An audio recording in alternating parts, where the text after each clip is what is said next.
Saluto e ringrazio Pierangelo Del Zotto, prima il Veneto. Buonasera. Grazie a voi, Del Zotto. buonasera. Bentornato.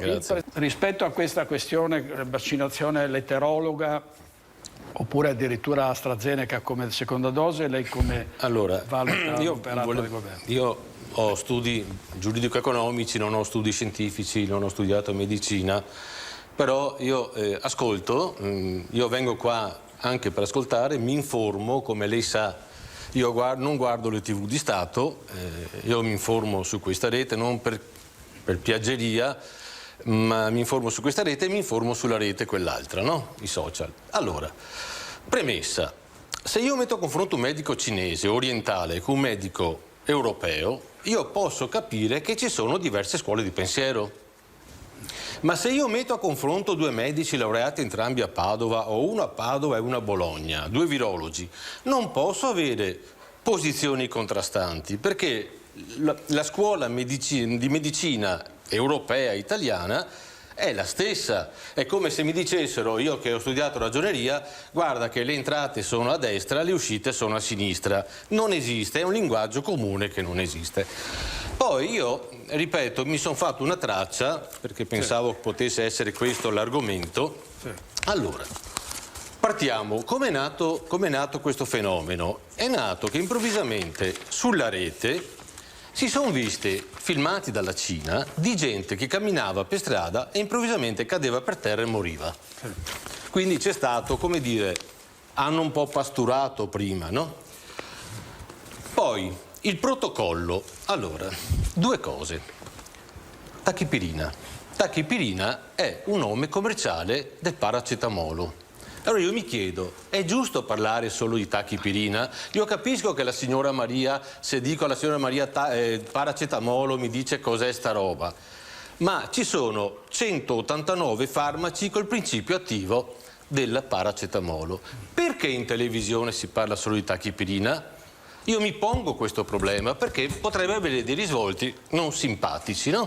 Supponiamo che qualcuno che lo produce sia quotato in borsa, per esempio. Poi il paracetamolo, lo sanno tutti, è stato inventato 100 anni fa, per cui c'è anche il medicinale equivalente, anche quello come si chiama, generico. È un antipiretico, lo dice la parola, tachipirina, è un antidolorifico. Speranza, qual è stato il protocollo? Hai la febbre? Allora te ne stai 5 giorni a casa da solo e prendi tachipirina, ma tu con la tachipirina curi l'effetto, non la causa. Se al 6° giorno non sei guarito, vieni in ospedale e ti intubo. Questo è stato il meccanismo. Ieri io dicevo, guardo poco la televisione di Stato, guardo un po' il calcio perché va bene, ma non perché io tenga per l'Italia, lo sapete, ma perché da ex arbitro mi piace il gioco del calcio, guardo il calcio, mi piace il bel calcio. Ho sentito un commento che mi ha fatto rabbrividire sul caso Eriksen.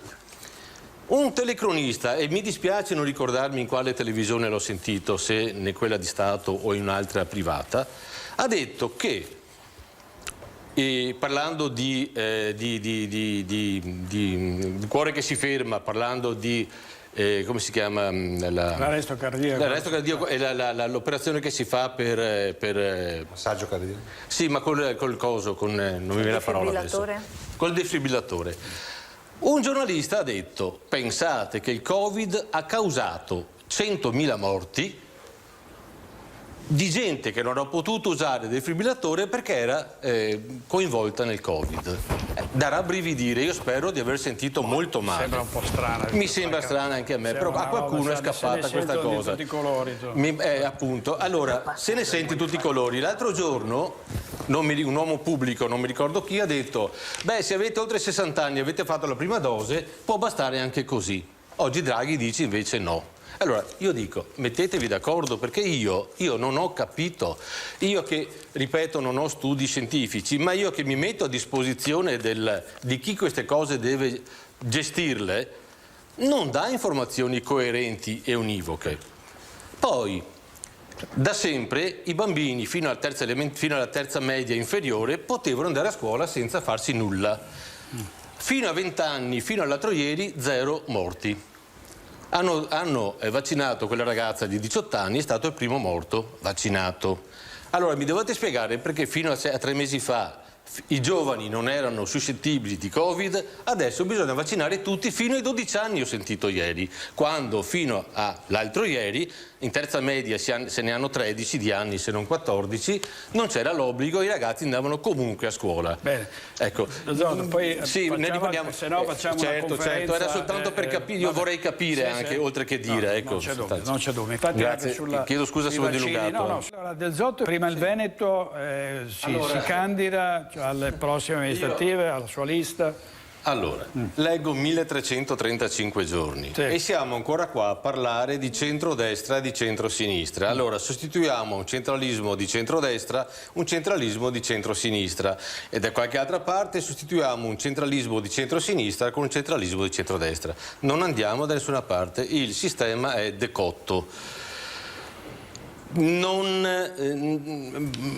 Sentivo prima il discorso di Padova, è chiaro che, voglio dire, per chi ha un minimo di storia capisce che a Padova qualcosa è successo in sostanza, no? Le liti in famiglia hanno portato prima a una grossa delusione di qualcuno che doveva essere ministro, poi viceministro, poi sottosegretario, poi gli hanno dato il contentino di responsabili, non mi ricordo di cosa. Adesso, che fisiologicamente dovrebbe toccare di nuovo ricostruire una certa situazione, si parla del famoso imprenditore equidistante, cioè non so, se 30 anni che sto ancora sentendo questo. A Venezia poi noi addirittura abbiamo la novità. Nel senso Coraggio che abbiamo... Italia con Brugnaro, no? Sì, Coraggio Italia. Coraggio Italia, siamo ancora qua a parlare di Coraggio Italia, un paese che è decotto. Io vorrei fare un esempio banalissimo, direttore, se mi consente. Come no? Molto banale. Io faccio commercialista e ho 2 studi di proprietà, uno grande e uno piccolo. Su quello grande ho l'aria condizionata acceso d'estate sempre e il riscaldamento elettrico acceso sempre d'inverno. I computer accesi, la luce accesa. L'altro è metà più piccolo e lo uso come magazzino, come archivio. Quindi la luce è sempre spenta, il riscaldamento sempre spento, il raffrescamento. Ecco, la bolletta dello studio grande è di 126,83. La bolletta dello studio piccolo è di 119,56. Dove vogliamo andare? E non è colpa dell'Enel, ovviamente, perché anche l'Enel sarà costretta da certi schemi. Parliamo di acqua. Consumo 0 metri cubi, 38,92 €. Io volevo affiliarmi alla San Benedetto di Scorzè che mi portano un tir di acqua minerale che forse è meglio. Dite, è un caso? No, certo che no, perché dopo 0 metri cubi 11,61 €. Un metro cubo nello studio grande 18,18 € e 28. Allora, questo paese dove vuole andare? Un mio cliente ha comprato un registro e l'ha vidimato, ha speso più di quello che ho speso io per un sistema di videoconferenza, cuffie e telecamera. Questo è un paese che è andato, perché si dice sempre questo è un paese fallito, ma fallito, uno che è fallito può anche essere riabilitato perché esiste il fallito sfortunato, esiste... ma questo paese non è fallito, è perso. Questo paese è perso, perché come fa un imprenditore a ragionare su queste basi? Perché io ho un animo, come posso dire, verde, ma io potrei aprire l'acqua, il rubinetto dell'acqua e lasciarla scorrere, tanto sempre 38 € pagherei. Potrei lasciare la luce sempre accesa negli studi, tanto anziché 116 pagherei 117. Questo è un paese e noi stiamo qua a parlare di centrodestra, di centrosinistra, Salvini che viene con la mascherina col leone qua, però quando va da un'altra parte c'è la tricolore e giustamente chi... Aspetta, ma come la storia insegna, come la settimana ilmistica che vanta 1000 tentativi di imitazione, se vai giù poi la gente vota l'originale, cioè la Meloni, non ti vota a te che poi ti vede in telegiornale con la mascherina col leone.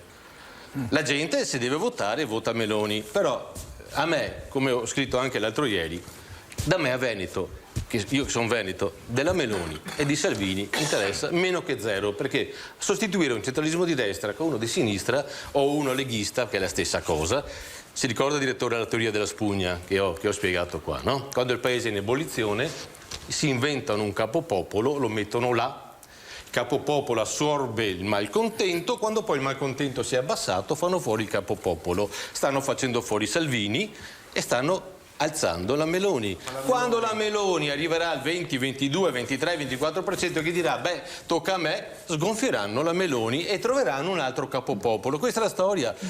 Bossi, Berlusconi, Di Pietro. Però oggi la Meloni prende consensi perché comunque ha le parole, dopo dà atto ai fatti. Quali fatti? Beh, insomma. Scusami, qua in Veneto mi fai capire qualcosa di cosa fa cosa ha fatto in Veneto, qual è il ruolo del Fratelli d'Italia. Poi Fratelli d'Italia, forse Fratelli del Veneto, ma cioè, la parola Italia. Capito? A me resta qua, perché io se guardo un quadro della Serenissima di 200 anni fa con gli austriaci, con i moschetti, e guardo una fotografia di oggi e che la bandiera è cambiata, ma io sempre occupato mi sento, sempre colonizzato mi sento, perché non sono libero. Sono 1335 giorni. Adesso, siccome di Covid non si parla più perché sui social ci sono una marea di persone, siccome la gente piace quando le cose vanno male, no? Gente che pompa, adesso che le cose vanno bene, cosa parliamo? Non parliamo più del Covid. Beh, riprendiamo il discorso dell'autonomia. Tanto che abbiamo questo governo non avremo mai l'autonomia, l'abbiamo detto prima, no? Io sono per l'indipendenza, l'autonomia è acqua fresca, non me ne faccio niente. Sicuramente motivo di avere autonomia. Ascolta, c'è la Macedonia del Nord, cioè, agli europei, la Macedonia del Nord, l'autonomia, la legge di Tesserin non è della Lega. Perché l'autonomia del Veneto è una proposta di Tesserin, Forza Italia, chiamiamo le cose con il loro nome.